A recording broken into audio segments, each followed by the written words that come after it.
Hey, hey. Let me give you what you're looking for.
What's going on, everybody?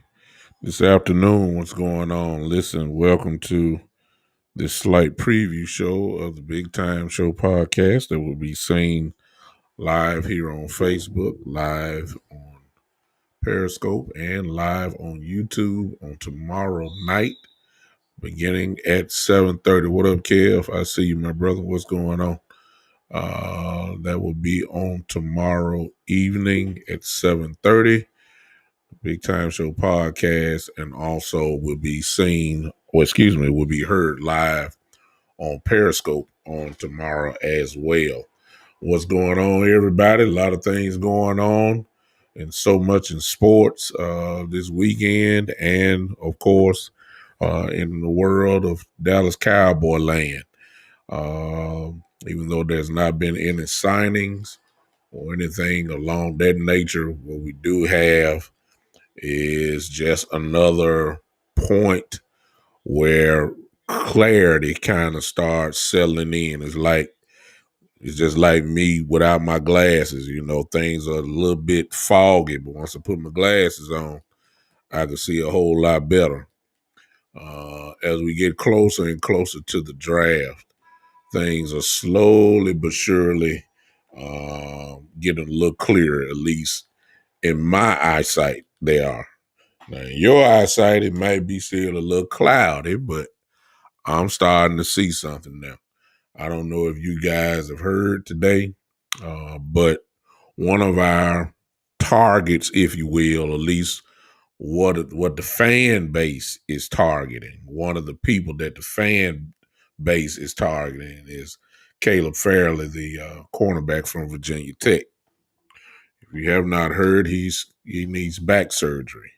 The back surgery that he's having is I can't pronounce it right, a mastectomy, but what I can tell you for sure is I know firsthand experience about it because I've had that surgery within the last 4 to 5 years. I had that first.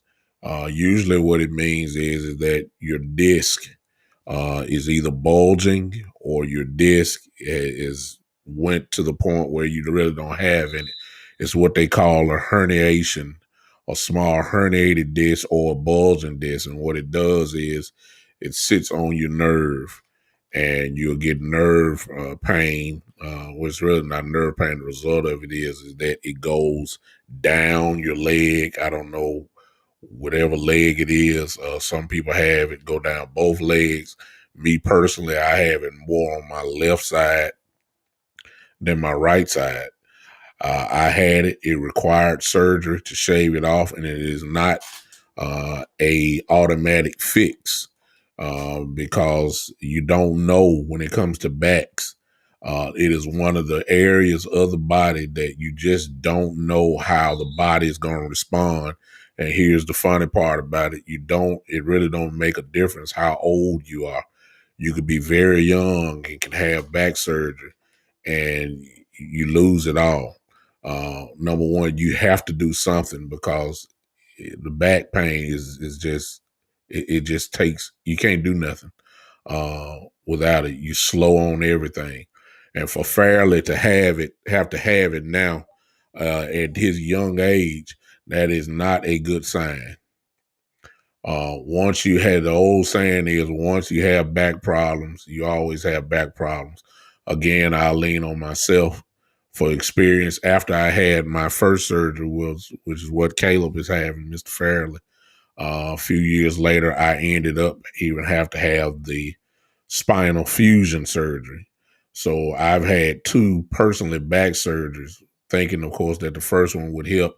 It helped a little bit, but the pain was still there. I had to have fusion back surgery. And if you don't know what that is, I'll just make it real clear for you.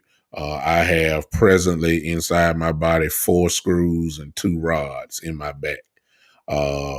With a little, when you have fusion surgery, you just about don't have no disc left in a certain area, whichever part of the back it is, whether that's F1, 2, 3, 4, or 5. You have nothing there. And what they have to do, if I give you something, it's kind of like the earplugs that you have, like when you get on an airplane. That's what I essentially have. They jack you up like a tire, and put the ball there. Like this is the part you just put the ball there, so that when your spine comes down, it touches that. And what they do is put 1 screw on one side, like my top finger there. Just go to my right and left, 2 up top and 2 at the bottom to hold it there. That's what I have. That's the ultimate surgery where you have it, and it does not eliminate all the pain, especially if sciatica has settled into your body. So, make a long story short, to hear that Mr. Fairley is having surgery this early is not a good sign. So, a lot of people were banking on either Fairley or Surtain if we were drafting corner. Those 2 names seem to be the top 2 names out of the cornerback position that everybody universally says these 2 are the best 2 corners. You have a lot of other people say J.C. Horn, but J.C. Horn is not predicted to go in the top 10. You might get them later and others after that. So, in my estimation, if they're not really locked in on Surtain, and if Pitts is not there at 10, again, with Fairley being gone, I don't think that we're drafting him at 10. You might be able to get Fairley later in the draft, kind of like the way they did Jalen Smith. You might be able to get him then, but you're not drafting Caleb Fairley at 10. So if we are really looking at cornerback, and that's if the fan base is looking at cornerback, but we really don't know yet what the organization is looking at. If they're looking at 10 at corner, I don't know, if Pitts is not there and you're not locked in on Surtain, then to me, this idea of trading back is starting to look more and more clear to me. Maybe not to you, and that's on you. And then I'll take it back as one more name that I think that everybody kind of figures we'll go after, and that's Slater from Northwestern, the tackle that can play also guard. That pick is starting to look a little better and better. With each day goes by. So these are some of the things that we're going to talk about on tomorrow. Join me tomorrow night, 7:30 p.m. Central Time. 7:30 p.m. Central Time for the Big Time Show podcast. It'll be here live tomorrow night, Facebook, Periscope, YouTube, and of course on Podbean, which is the podcast home of my podcast. I hope you join me on the night. Bring your theories to the show tomorrow. Bring your ideas. Things are starting to become clearer. No doubt about it. Things are starting to become clear to me. I'm starting to see kind of the direction that we're going in. This may change the strategy if they were locked in on Fairley. This may change the strategy. Who knows? This may say, okay, we might want to go get a veteran corner. We might. I'm not saying that's if corner is on the book, on the bullseye for the team. If that is the case, then you may have to entertain that option now. If you're not sold on Surtain. But with Fairley needing surgery, I think beyond a shadow of a doubt that Surtain will be the first, one of the very few top defenders off the board coming up. I don't think there's no question about that now. With Fairley going down, I believe that Surtain is a good possibility that Surtain may be the first defensive player to come off the board for the draft this year. I believe that. So we'll talk about it on tomorrow. Appreciate whoever this is hanging with me. I saw Kev here before. I don't know who else is here, but thank you for just popping in. We'll talk about some of that tomorrow.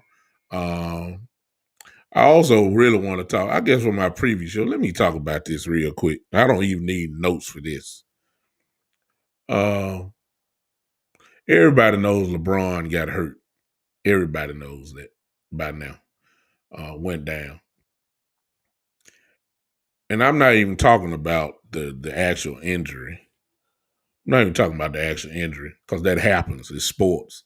LeBron is known as a durable player. It is front page news when he gets hurt because he doesn't get hurt. He just got hurt, high ankle sprain. Look like he's gonna be out for the next couple of weeks or so. That's not really the issue. It's what I saw after it, and I just can't stand it. And the reason why I'm gonna say this is because it's a whole lot of people who think like this person I'm getting ready to talk about, and some of them are your Facebook friends, some of them are your Instagram friends, some of them are people that you work with, and all that kind of stuff. I've never seen people got so much hate for a person. Well, I've seen it before, but it just never ceases to amaze me sometimes the levels that people go to because of the hatred that they have in their heart for somebody. And it is hatred. It's not dislike, it's hatred. I saw Laura Ingram. If y'all don't know who Laura Ingram is the Fox, I guess you could say, analyst when it comes to political stuff. But to be better known, she's the person that told LeBron James to just shut up and dribble. She never complimented him on all the positive stuff, and LeBron has a boatload of positive things that he has done. When it comes to kids, we all know about the school that he has. We all know about his philanthropy work that he's done. We just saw what he did for the voting that just happened in this last election, how he and Chris Paul and others met with President Obama and figured out a way to help in the voting process. It worked. More people came and voted out. We started using basketball stadiums and to use it so people won't be in lines like they have been. Nothing wrong with that. He got hate for that. But this Laura Ingram, Miss Ingram, who came out and said, shut up and dribble, who never complimented him on anything other than stay in your lane. I guess that's what she's saying. All of a sudden now gets on there and says, we're sending prayers to show the picture of LeBron down. And talking about she's sending prayers to one of the greatest athletes in the world and all that kind of stuff. When everything you said have been negative, and it's so fake. And it really, to be honest with you, it's called reverse sympathy as far as I'm concerned. It's called reverse sympathy. And fake sympathy also, I mean. She put that out there, and somebody need to tell her, hey, why don't you just be quiet? Don't. Don't be fake about it now. Don't be fake. And there's a whole lot of folks who feel the same way that she does. They don't like LeBron. I saw that on the Twitter, she put that on Twitter. If I don't want to misquote her, so go look her up on Twitter, Laura Ingram. You'll see it. Find the one where it has LeBron's picture there, and then just look at the comments that follow right after that. One of the person said, "Well, this is what he get for always bowing down at the national anthem." The hatred is just ridiculous. It's so real. It's so real. I'm not even gonna get into some of the racist undertones that were in some people's messages, and you gotta be real careful how you present yourself. You gotta be real careful because you're giving yourself away as being somewhat of a racist. It's almost kind of like you celebrate the man's downfall because he got hurt. How ridiculous is that? How ridiculous is that? Uh, you know, we gotta be careful. Even though it was, kind of funny, I guess if you want to say it, but it wasn't funny. I saw some people celebrating Joe Biden falling up, going up the stairs. I saw that. You know, and the funny part would have been is that the people that celebrated, who these people are. Of course, I don't have to call them out. You know how they are. They still sour over the election. But if it would have been President Trump doing that, they would have said the people that laughing at him would have had no class. That's what they would have said. Hey, Wendy, I see you. So, uh, you know, we just got to be real careful how we present ourselves. We got to be real careful. You guys, if you don't believe it, go look at Laura Ingram's Twitter, and it's easy to find. Look at the one with LeBron James holding his ankle, and you have to understand the history. Yeah, I saw. I got my Cowboy fan slowly but surely coming in.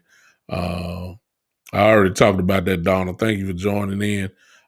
Just to catch you up, I said that because of Fairly, their things are becoming more clear on what we're getting ready to do as we get closer and closer to the draft.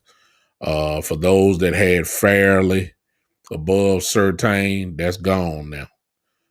That's over with. So it depends on where you had Fairly. For those, that's if the fan base is talking corner. We really don't know what the organization is really thinking. We don't know if they're looking at corner, or we don't know if they're looking at Slater. You know what I'm saying? Slater, they really could have their sights set on Slater from Northwestern. Oh, okay. Okay. Oh, no problem. Uh, we don't know where really the organization was looking. We know as a fan base what we were looking. We were saying, "Hey, get the cornerback, or go get Pitts, or go get that." We don't really know what they're doing. We know what we want, but really, Wendy, yeah. Well, I think they listen to kind of everybody. Wendy, there's no telling who they listen to. There's so many bloggers. They listen to the ones that they have that work for them. When you start talking about Brian Broaddus and all those guys, I'm quite sure they know what they're saying. And then you got the independent podcasters that is so many. And I'm quite sure maybe they don't, but I'm quite sure that the workers, the beat writers, the columnists, I believe that they listen to people on Facebook, and as you just said, We know that James Slater is connected with Boss Cowboy and West Coast. People like that. So somebody is listening. But we've all pretty much said the same, things kind of like, and so I, somebody's listening. That don't necessarily mean that the organization is going to respond to what they're saying. I'm just saying the fan base could be looking at cornerback, and the organization the whole time could be looking at somebody like Slater, which is a very safe, conservative, good pick if that's what we do. But I can't see Fairley in the picture now, at least for at pick number 10.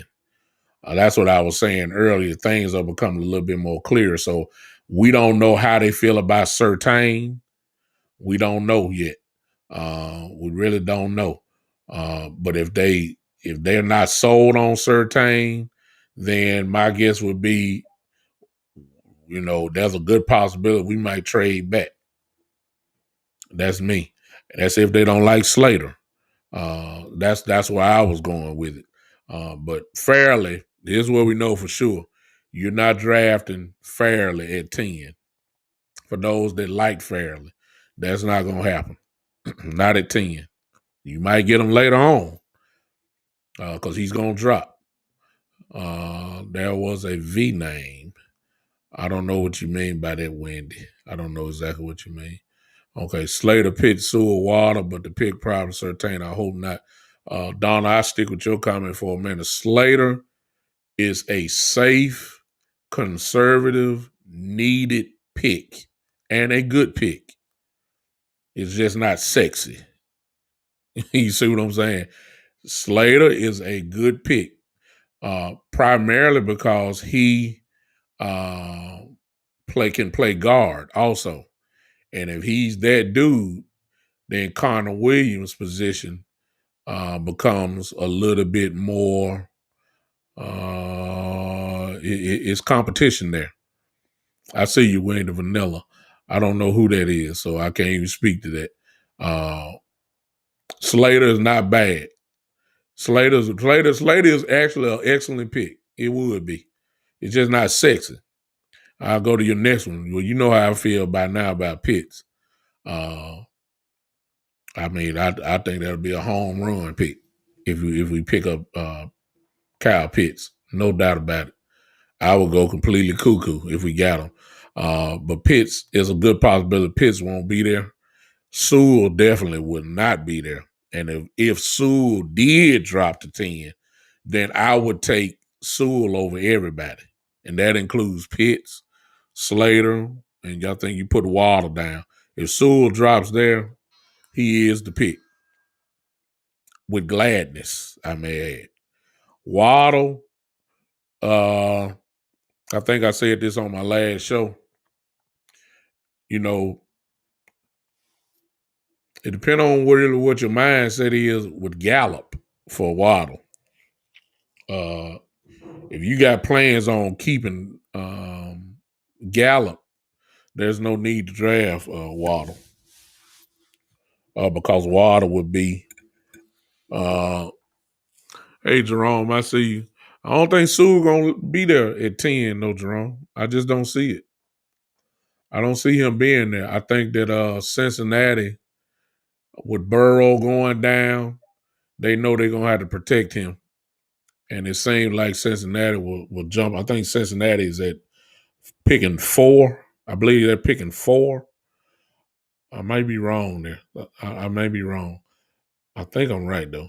I think Cincinnati is picking at number 4. And that is the perfect spot for Sewell. Oh, yeah. Oh, no question, Jerome. You no question. If Sewell falls to 10,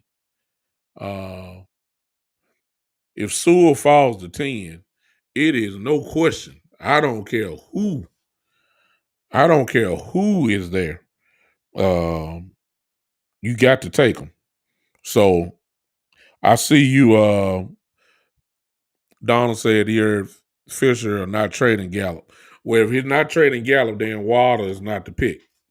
Why would you draft Waddle for him to be battling probably for your fourth receiver spot? Because he's not going to jump over Cooper. He's not going to jump over Gallup. He's not going to jump over CeeDee Lamb. So his first spot is fourth. You don't draft number 10 you don't draft at number 10 your fourth receiver. No, sir. That'll be a waste. Even though how great he is, and yeah, he would be awesome, but you don't need that. It's just gonna be with Fairley going down, it becomes clear to me. Y'all may see it a little bit differently. I think Slater goes up on the board for the Cowboys, and I believe Surtain, he was already probably there, and I think Pitts is in the equation with Fairley gone. That's if they even have Fairley that high. See, we as fans have Fairley that high. We don't know if the Cowboys had them that high, though. You see what I'm saying? But things are becoming clear because I don't think Fairley is even an option now. I think Fairley now will go to, of course, the later rounds. And if he's there in the later rounds, oh, my God, you in it. I'm like you, if Pitts or Slater are gone, we're trading back. I believe Slater will be there, Donald. I believe Slater will be there. I don't think Pitts will.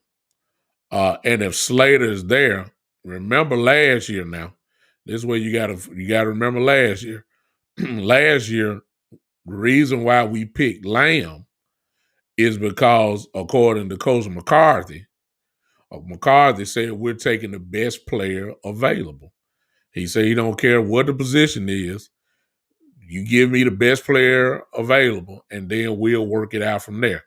If that's the case, if Pitts is gone, Slater very well may be the highest ranked player on their board when they get to 10. And even though it's not sexy, I believe it will be a solid pick at 10. No question. Even if he's a tackle out of Northwestern, but he also can play guard. Okay, that's the part where we got to remember. If he can play guard, then Connor Williams' position is up for competition. All you got to do is let Tyron Smith. Okay, it's vanilla. Okay, I see you win. I still don't know what you're talking about, though. I still don't. Forgive me for not knowing, but I still don't know what you're talking about. If Smith or Collins gets hurt, well, we got position flex on the line now. Connor Williams can play guard. I mean, Connor Williams can play tackle. Zach Martin can play tackle. And if we draft Slater, Slater can play tackle and guard too. And as much as we got hurt on the line last year, this may be the smart pick, even though it's not sexy. Even though it's not sexy.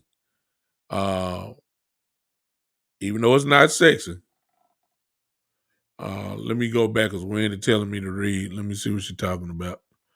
Let me take the chat overlay off and let me see what she. Oh, I got to bring it back up. Okay. I messed up, Wendy. You're going to have to tell me one more time because I messed up and took the chat overlay off and I did not, was not able to scroll back. So forgive me for that. You got to tell me one more time because you got me interested now. I don't know what vanilla is or whatever. Tell me one more time and I'll see if I can read it. Well, not if I read it, but I probably don't even know what you're talking about. Ryan to win it here. It's still not going to show up for me, Wendy. I'm sorry. I see your comment there, but it's not going to show up from the past because I just did something totally wrong. So forgive me for that. But as I was saying,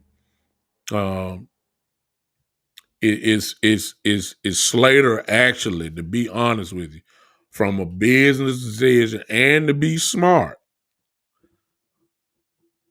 Oh, vanilla is plain, generic, no sprinkles. Oh, okay. I got you. Slater actually would be the smart pick, y'all. I know it's not sexy. I know it's not sexy and it's not gonna be, but it really would be a great pick. It would be. I ain't say he a great player, even though he looks pretty good. If you haven't seen him, you need to pull him up. Look at him on film. He's dominant. He really is. He's dominant. It's just that we want. Yeah, exactly. It's not sexy. It's vanilla, but it's smart because you can't depend on Tyron Smith to stay on. I'm sorry. I can't depend on Tyron Smith to stay on the field. And whenever Tyron Smith is there, we got 8 alive. Even though some of the guys played well last year towards the end. Cam Irvin played good. He's gone now. He's not with us anymore. Cam Irvin played well. Knight played pretty decently. Those guys are gone. So it actually would be a very smart pick. It's just not, as Wendy said, is just vanilla. It's just but it's solid. Okay. And sometimes you need solid rather than getting real sexy with your pick. And I think that would actually be a real good pick. That's me. That's me. Somebody may be saying something about Surtain who may watch this later. Well, I don't want Surtain only because, not saying he's not a good player. He is. He's a good player. However, the idea of having a rookie cornerback, because see, if you draft him at 10, you're not sending him on the bench. No. He has to play. You don't draft people at pick number 10 to let them figure it out and all that. No. You're playing. And the idea of having a rookie back there alongside Diggs, who will be a second-year player, I don't care if both of them are from Alabama. This is not Alabama. This is not the SEC, and you're not playing Tennessee. You're playing the NFL. So I don't rookie cornerbacks have never done great unless your name is Deion Sanders or if your name is Jalen Ramsey. It ain't too many rookie cornerbacks, that stand out like that. And you're going to get whipped just like Diggs did at the beginning of the year. So I ain't too just sold on that. I'm not. I need a guy that's going to go in and play immediately. Slater would play immediately because I think he's going to beat out Connor Williams. And if Slater's not going to be your starter, you don't need to draft him. Why are you going to draft a person at 10 and going to have him on the bench? And all you waiting on is somebody to get injured. That's the only way he's going to play. That's not a good pick at 10. You see what I'm saying? I see you, Donald. If Smith stays healthy, let's just say Smith stays healthy first 6, 7, 8 weeks. Let's say that if you believe in Connor Williams, I see. We'll be drafting somebody. No, we got the punter, Wendy. The guy that played last year. It was the guy that has the funny last name, starts with an N. Exactly, Donald. That's what I'm talking about. I don't want it. But let's just deal with Slater. What if the guys stay healthy? And most importantly, what if the team believes in Connor Williams? Well, if they believe in Connor Williams, if you draft Slater, where is he playing? He's not playing, barring injury. Your starting line is going to be Lyle Collins at right tackle, Zach Martin at right guard, Tyler Badass, whatever you call him, at center, probably. Connor Williams at guard, left guard, if you believe in him, and then Smith at tackle. So I don't want to draft nobody at 10 and I'm just sitting on them waiting. I mean, that's not good. I don't want that. If I'm drafting you at 10, you just about playing week 1. You see what I'm saying? So that's why I was saying, are we drafting back? Because there's going to be a lot of teams hungry for that number 10 position now. Hmm? Wendy said, "What's this about Steve and his shopping this year?" Steven ain't doing no shopping, Wendy. He ain't done no shopping. He doing the same thing you always have done. And the big names that you're hearing about, everybody coming off Achilles injuries and ACL injuries. So you getting a couple of names, but they wounded. Everybody excited about everybody excited about Neil coming from Atlanta. Last year was his first year where he played. Don said, I don't think Connor Williams is an answer at left guard. Well, if you don't, all I'm gonna say is week one, if you don't have Slater in at your starting guard, since he can't play guard, then you just wasted a pick by drafting, because if Williams does beat him out, he's sitting the bench. Then you just wasted a pick, as far as I'm concerned. You don't draft people at 10. The top 10 players that are drafted will be playing immediately. The top 10 draft, I don't care what position, I don't care who it is, offensive or defensive player. The top 10 players that's picked need to be playing. I don't think he will either, Jerome. I don't think Connor will either. But if you're telling me that's competition, uh, let me say this: in fairness to Connor Williams, even though I ain't crazy about it, but in fairness to Connor Williams, I'll say this: this ain't Northwestern. What Slater did in the Big Ten Conference. Oh, well, thank you, Jerome. Thank you, though. Well, let me tell you this. Bingo. Now, see, Jerome. I'm glad I got some of my people on here, because they helped me out. The truth will be told, Jerome. When Connor McGovern played last year, you can see a difference. Connor McGovern can play. And you know what, Jerome? Now I'm thinking about it. I totally forgot about McGovern. Now I'm thinking about it. Who's to say that McGovern may take out Connor Williams? Because McGovern can play guard and center. So if McGovern is there, you already know that may be your starter there. Then let me throw this scenario in. Then Slater may not be your pick at all. If you sold on McGovern. If you're satisfied with Connor Williams and Connor McGovern, then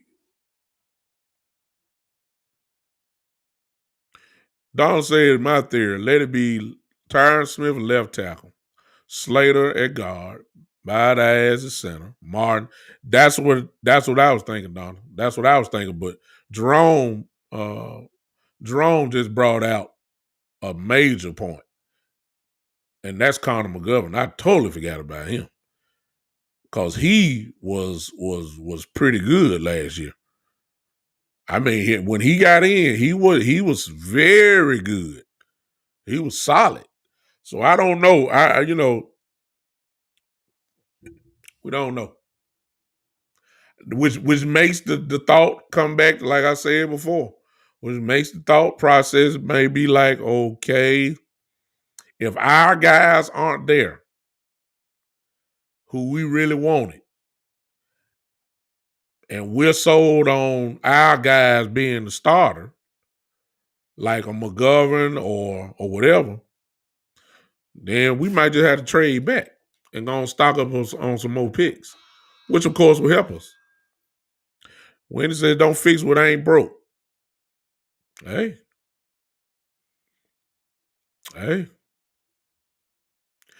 I think the only question mark on our offensive line is Connor Williams. That's it. Everybody else is locked in. And Connor Williams ain't just, trash, but it's some improvement can be done there. So I don't know. I don't know. There's a lot of interesting things. I'm halfway doing the show for tomorrow night right now. but I had a little bit more once I started thinking about it. But this is the kind of stuff we're going to talk about on tomorrow. We'll have a little bit more people here. For those that are on here, y'all start thinking about this stuff. Connor Williams, I think that's who you're talking about, Jerome. Connor Williams out of position. For those that don't know, Connor Williams was an All-American, first-team All-American at tackle at the University of Texas. So, Jerome, I'm assuming that's who he's talking about. I believe that's right. Jerome is 100% correct. He came in the league playing guard when he done played tackle in college his whole career.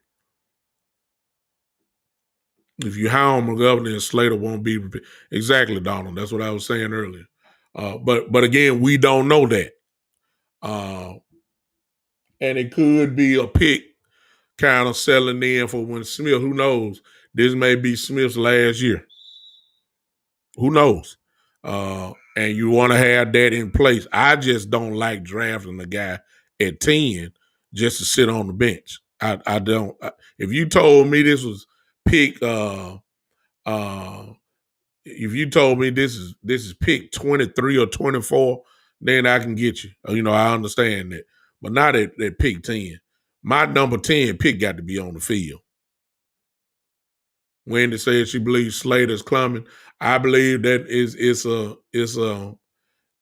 a safe, as Wendy said earlier, it's a very safe, vanilla, solid pick if you do Slater.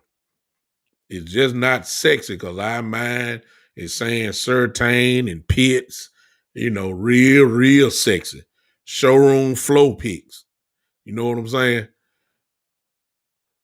Exactly. We got to think like the Jones family. And because of that, they would probably go. And I wouldn't be. And I don't want to present it like I'm off. I wouldn't be mad at the pick at Slater. I would not be. I think it's a solid pick if you pick him. It's just that my mindset have been on Pitts for so long, and what he could bring if we was able to get him. And then it's kind of like an automatic downer to say, oh well, we got Slater. You know what I'm saying? But no, let's not confuse it. Slater, he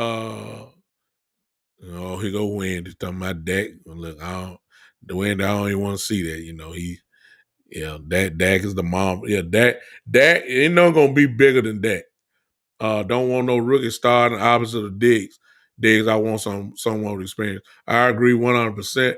I believe that for Donald's point, I believe you added a Malcolm Butler, our defense becomes better automatically, instantly. There are some guys that are free agents that you become better immediately. So make no mistake about it. When you added Neal, if he can stay on the field, you just got better. You just got better automatically. If you add a Malcolm Butler and you got Diggs on the other side, you got Donovan Wilson and Neal as your safeties, you got a pretty good secondary, right? I'm talking about we're better right now. Right now, if that was to happen. I don't have time for growth.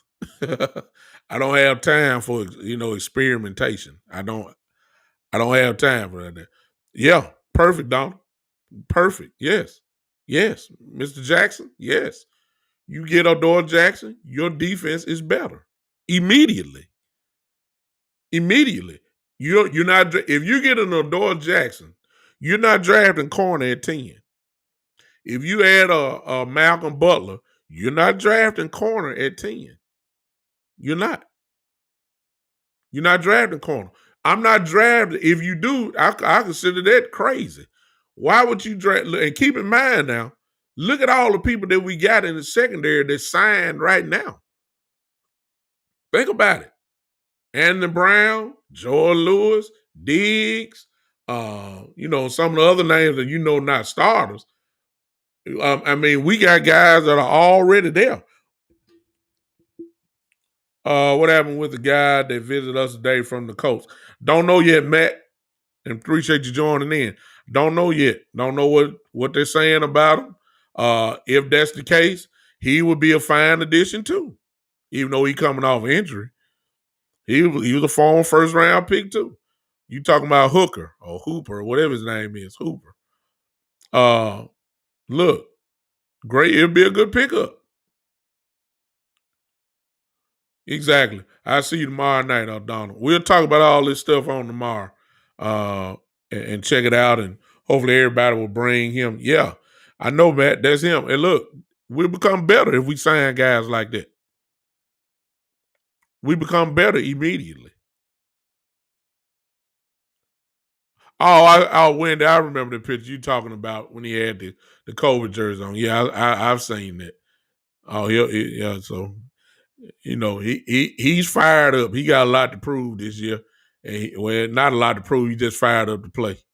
So we're gonna get the best out of Dak this year, no question about it. He's gonna be ready to play. If we get Hooper, that'll make our secondary better. See, a lot of people looking too far. If we were one of the worst defenses in the league last year, which we were, lower. Look, I'm not trying to get to a top 5 defense. That probably ain't gonna happen. But if I can move from, let's just say, 30 to 20, we good. Yeah. If we're really at 30 and we can move to maybe 15, we good. We're good. Because the offense is gonna be dominant. The offense is gonna score. We just need some defense to make some plays.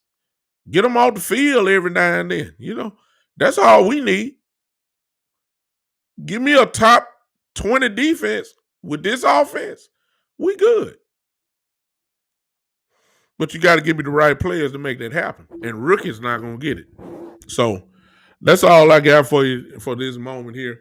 We'll talk about this a little bit more tomorrow night. A little bit more tomorrow night with a little bit more content and all that. Y'all join me on tomorrow evening, 7:30 p.m. Central Time, 7:30 p.m. Central Time for the Big Time Show podcast right here again on Facebook, my YouTube channel, the Big Time Show channel, and Periscope, which is at Big Time Lou, and of course on my Podbean channel.